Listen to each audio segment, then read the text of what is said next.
Welcome everybody. It's great to see you. This is about a 4-minute reflection I've prepared.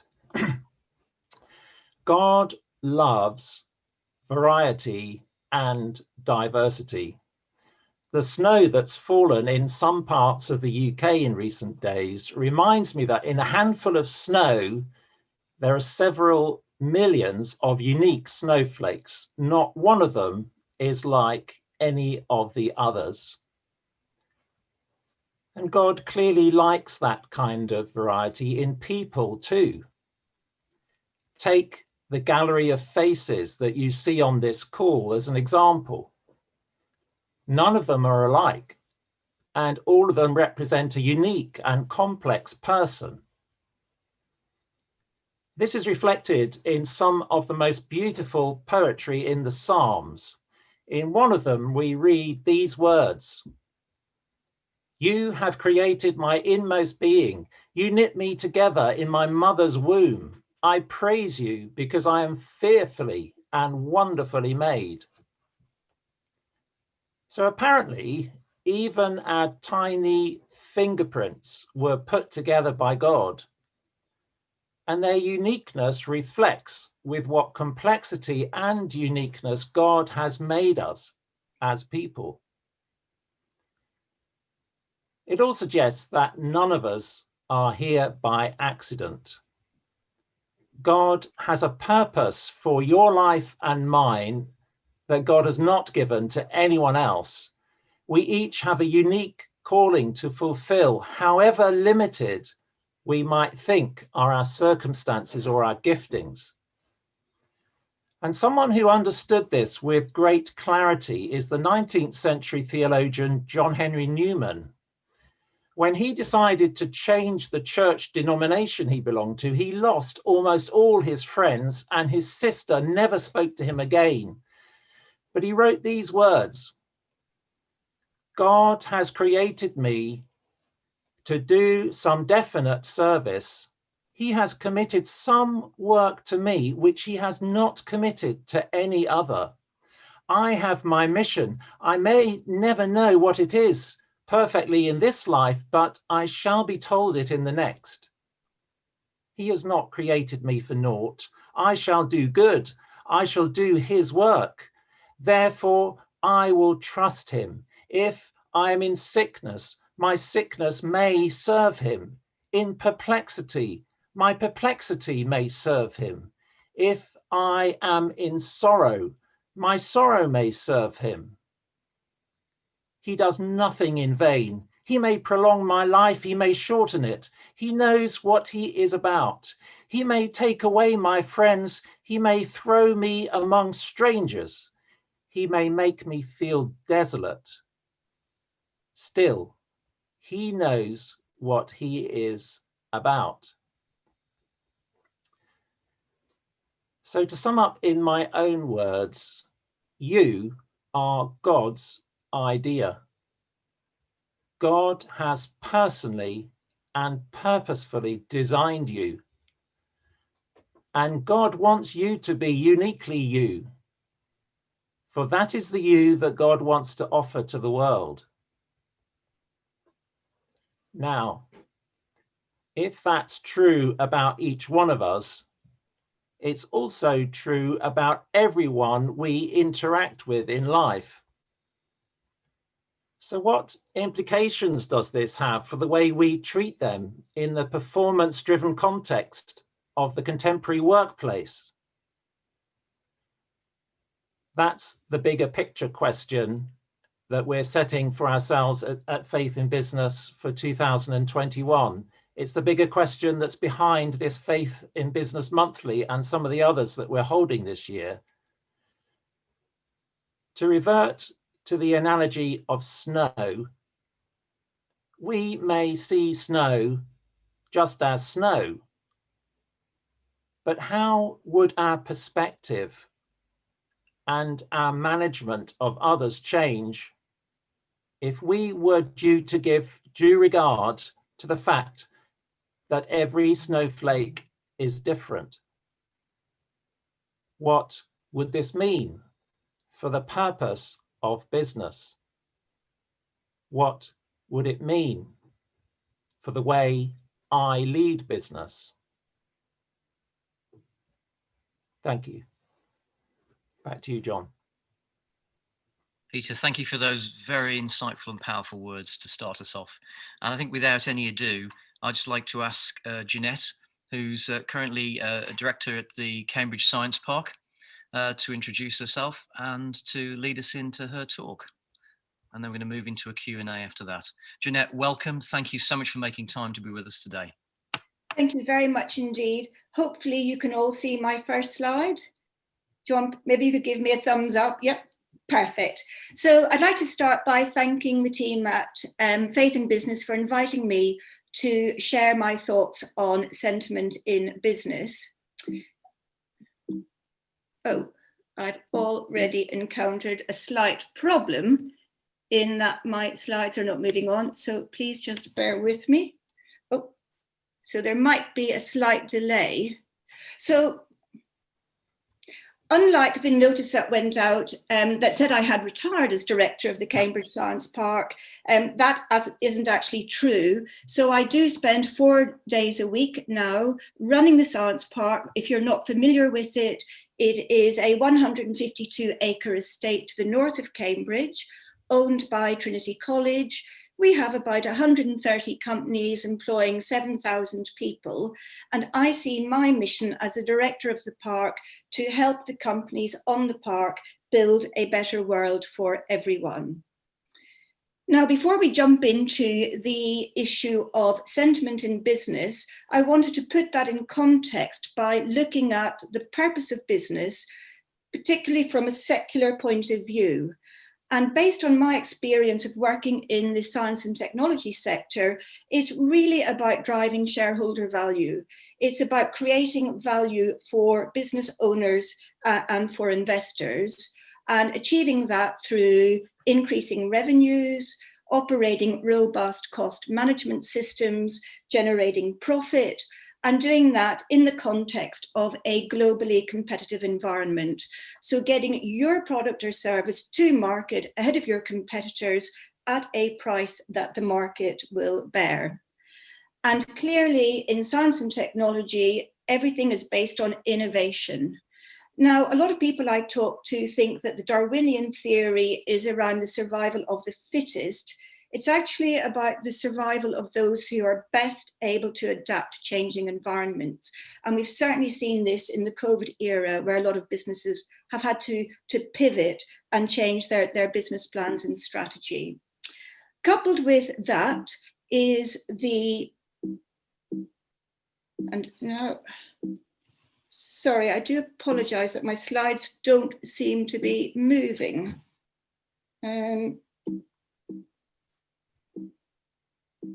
So I may just have to talk rather than show pictures, which would be a shame. Stephen may have a backup. If Stephen could share his screen, maybe. Yeah, unfortunately, Stephen doesn't. My computer seems to have hung completely. Let me just stop sharing and go back in and share again. Pressing return, or what are you doing? Yeah, I'm just going to. So I've just invested in a new Mac, and yes, sorry, we should be back. So, even in the secular world, business leaders would see their role as, providing employment, both directly through staff and in their supply chain, enhancing the quality of life of their customers, whether that's selling life insurance or a box of chocolates.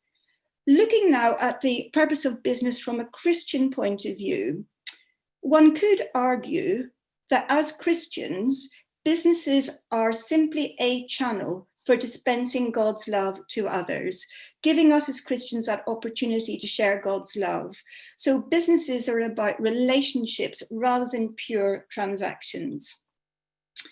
So is there room for sentiment in business, whether you take it from the secular point of view or from the Christian point of view?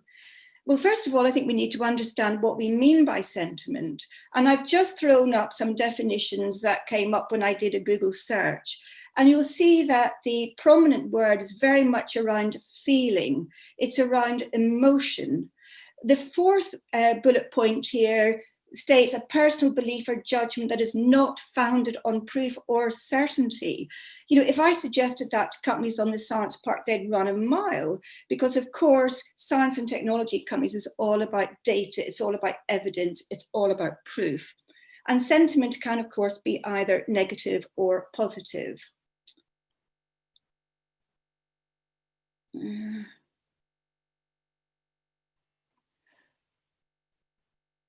Sorry, my slides, there's something very odd going on with my slides, so please forgive me. For any sentiment to be expressed or to have an effect in the business content, it clearly needs to be conveyed or it needs to be communicated. So that suggests that you've got somebody who is transmitting the sentiment and somebody who is at the receiving end of it. And that can be verbal, so it could be words, it could be through a tone of voice, or it could be just using body language or facial expressions. And I don't know about you, but I found that I use a lot more facial expressions than I thought I did, and that has become evident through Zoom. And a sentiment might be explicit, so you might explicitly state a sentiment, or it might be implied through your actions. So the secular answer to the question, is there room for sentiment in business, is probably no, because, you know, we're business leaders, we're practical, we're pragmatic, we run systemized methods for creating happiness and wealth for ourselves as business owners and for our investors. You know, we work on fact, we work on data, we work on numbers. There's no place for feelings or opinions. Thank you very much. I searched in the Bible, on the Bible Gateway, for the word sentiment, and I couldn't find the word mentioned anywhere, which surprised me. So I thought, well, what is an alternative for sentiment? And clearly, love is the supreme sentiment. And as defined, I think, by Paul in 1 Corinthians 13, when he dissects love and looks at the spectrum, breaking it down into these 9 ingredients. So if you just take kindness, for example, we're exhorted in Ephesians to be kind to one another. And kindness is essentially about giving pleasure. It's about doing good turns. And there are many opportunities in the business setting to do that. But why are we not kinder than we are when it is so easy to be kind? Are we afraid that there might be a perception of being a soft touch or a bit of a pushover? Where does kindness fit when, in my case, somebody phones me up and asks me if I'll give a job to their son, when I've got in my inbox requests from young students who haven't relied on a parent to approach me, but have approached me themselves? What about job references when people say, oh, I hope you don't mind, but I've listed you as a job referee, and actually your experience of working with that person is very limited? Where does kindness come into those scenarios? What about patience? You know, you're working with somebody and they just don't get it. When is it okay for your patience to run out, if at all? We're exhorted as well to be courteous, to be polite, respectful, to consider others. But what if you really struggle to respect a colleague because you think that they're fundamentally lazy and there are others that could, jump at the opportunity to do that job, or perhaps you have evidence that they've been untruthful? And then there's the thorny issue of humility. In business, we're all competing, very often quite fierce competition. How do you reconcile that with showing humility to all men? You might have a sales team and you want to motivate them. So how can you motivate them whilst instilling them a culture that is based on humility? So how do we go about embedding love in business? We're in the era of robotics, artificial intelligence, automation. People talk about the risk of machines taking over from men, but fundamentally it is people that maketh the place, that maketh the business, that maketh the company. So I think our starting point has to be to know what concerns others, those that we work with, those in our supply chain, those who form our customer base. And I love this idea in Philippians where Paul describes Timothy as someone who genuinely cares for what concerns you, i.e. the Philippians. So he's not concerned about what concerns him, he's concerned about the actual Philippians. So my first conclusion is that love is the supreme sentiment. It's a multitude of small things, ordinary, everyday virtues that we can practice in business every day. And why is love the supreme sentiment? Because, as Paul states, it never fails. So I put it to you that not only is there room for sentiment in the sense of love in business, but the business should be rooted and grounded in love. My second conclusion is that if your staff, colleagues, customers, suppliers, etc., feel loved, genuinely loved, so that they don't fear of failure, they don't feel guilty, they're not worried about what you or others will think about them, there's a good chance that they will be more productive, that they will be less absent, they might be more creative and innovate, feel a bit more free to operate, they'll be loyal and they'll be motivated. And when you've got staff and customers that fit that profile, that will then help you achieve your business goals of increasing shareholder value, revenues, profits, being more competitive, and your business will be more likely to succeed. So my final thought is what's stopping us from embedding love, the supreme sentiment, in our businesses. And I'll leave you just to read these 3 points from Henry Drummond from The Greatest Thing in the World.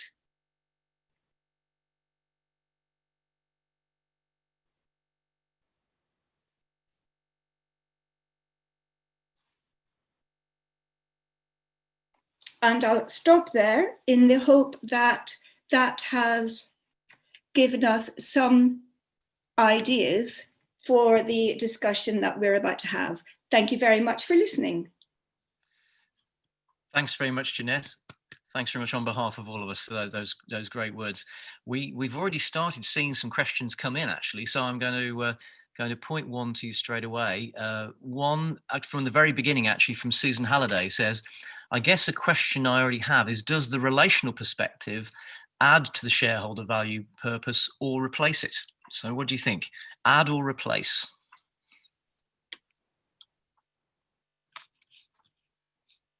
Hi, Jeanette. Yeah, sorry. So does the relational perspective add to the share? Oh, it definitely adds to it. As I said, I think, even in this era of technology, businesses are about people. It's about relationships.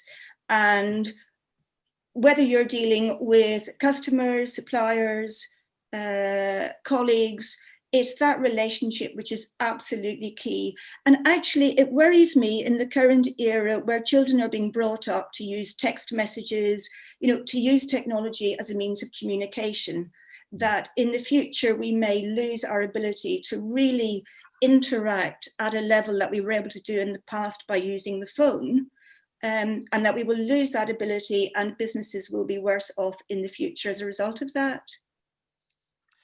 That's great. Actually, something has come up which is very interesting here is this balance between IQ and EQ. And I think actually David Hilson is actually almost saying actually, I disagree.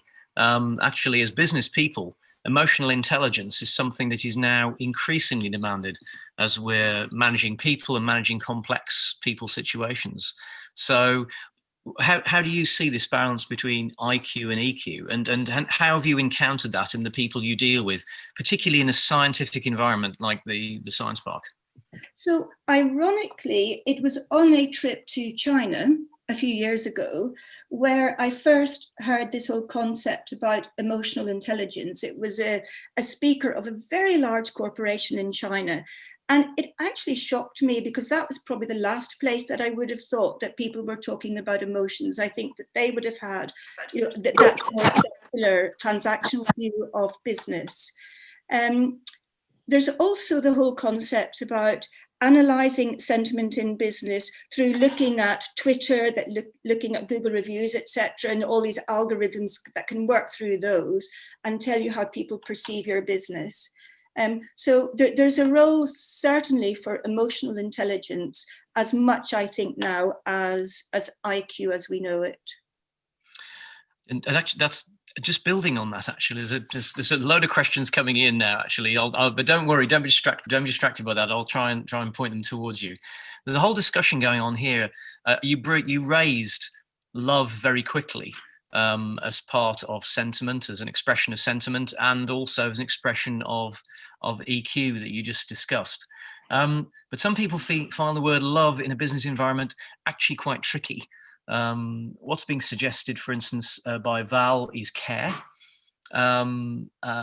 Is care something we can? If you go up to one of your clients and say "I love you," that might be tricky. But maybe if you say "I care," like what do you think? How do we express this when we're actually in relationship with suppliers, staff? Yeah. So when I was 13, growing up in the Troubles in Belfast, Billy Graham and his team came. Some of you, I don't know if you're familiar with the campaign that they ran called Come Together. And there was a line in that musical that was, by your love, they will know that you're a Christian, something along that. And I think that we don't need to go up to somebody and say, I care about you, I love you, particularly in the business environment. I think it is the translation of the sentiment into an act of kindness, a good turn, a word of encouragement, a word of appreciation, a facial expression that says, you are cared for, your thoughts are valuable, your opinions matter in this business. So I think it's probably more about that than actually verbalizing something which the recipient may feel distinctly uncomfortable about. That might be a bit too treacly and tree-huggy and a little bit too sentimental. So it's actually about how we behave as much as actually how we actually talk. Val King has actually said that in her company, care is actually one of the central parts of her values-led cultures. And she says, my biggest challenge was how to balance care and accountability. And so the question she has is, what thoughts do you have on how to hold people accountable while also caring for them? I mean, this is this whole seesaw, isn't it? Around, running your business and embedding love or sentiment into everything that you do. And, I struggle with this a lot in my own working life, where, as I say, I clearly see people that are underperforming, people that are maybe not stepping up to the plate to do what you're asking them to do. And that troubles me because I think there are, dozens, hundreds of people that would love to do your job, and you're not, willing to take the responsibility for it. So I really don't know what the answer is, and I'm rather hoping that somebody else might be able to help me with that. Actually, I'm wondering if Val would like to say a little word about. She's been obviously wrestling with care and accountability. Val, do you want to just say a quick word? Yes, so for example, we had behaviors for each of our values, and care had 3 different behaviors. And one of them was we show active interest in others' well-being and treat them with respect and compassion. So I've just put in the chat that when there were probably a minimum of 10% of the 70 people who work in the Reflect company with mental or emotional health issues.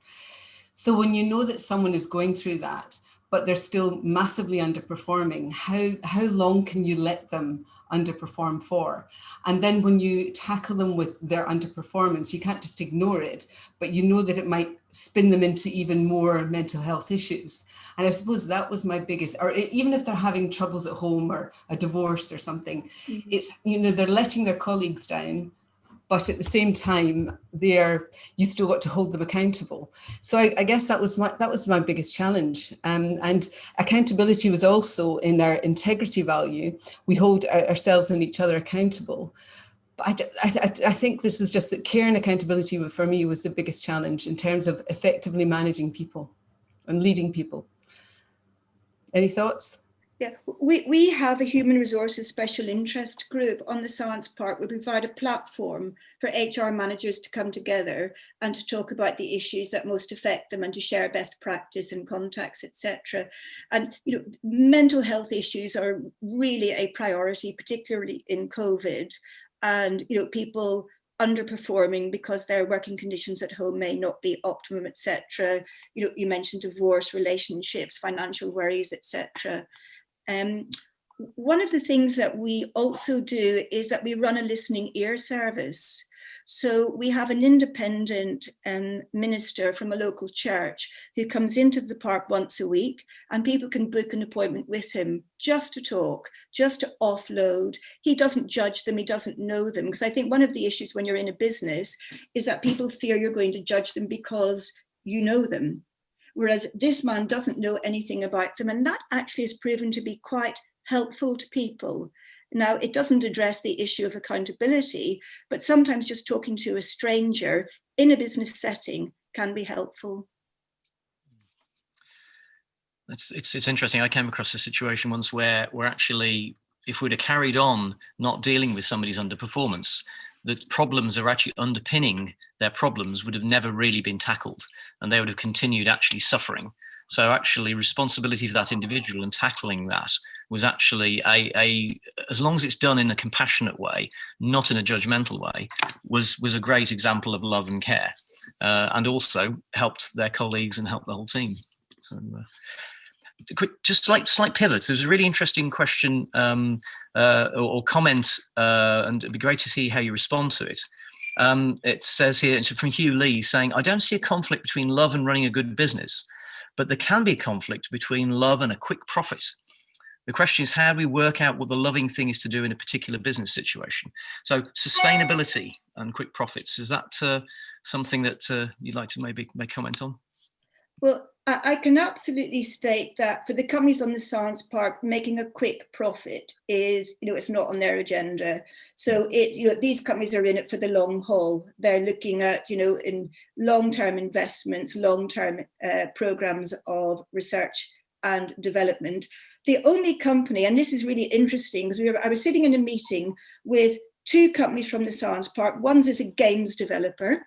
Yeah, and the other had developed an amazing bit of electronics.